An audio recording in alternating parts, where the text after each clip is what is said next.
বর্তমান প্রেক্ষাপটে কবি নীরেন্দ্রনাথ চক্রবর্তীর উলঙ্গ রাজা কবিতাটি একটি বিশেষ তাৎপর্য বহন করে।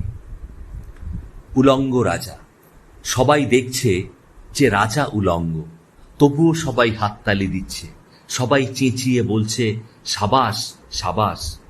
কারো মনে সংস্কার, কারো ভয়, কেউ বা নিজের বুদ্ধি অন্য মানুষের কাছে বন্ধক দিয়েছে, কেউ বা পরান্নভোজী, কেউ কৃপা প্রার্থী, উমেদার, প্রবঞ্চক, কেউ ভাবছে রাজবস্ত্র সত্যি অতীব সূক্ষ্ম, চোখে পড়ছে না যদিও, তবুও আছে, অন্তত থাকাটা কিছু অসম্ভব নয়।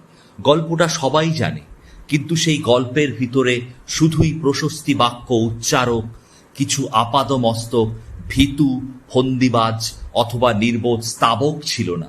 একটি শিশুও ছিল, সত্যবাদী, সরল, সাহসী একটি শিশু। নেমেছে গল্পের রাজা বাস্তবের প্রকাশ্য রাস্তায়। আবার হাততালি উঠেছে মুহুর্মুহু, জমে উঠেছে স্তাবক বৃন্দের ভিড়, কিন্তু সেই শিশুটিকে আমি ভিড়ের ভিতর আজ কোথাও দেখছি না। শিশুটি কোথায় গেল?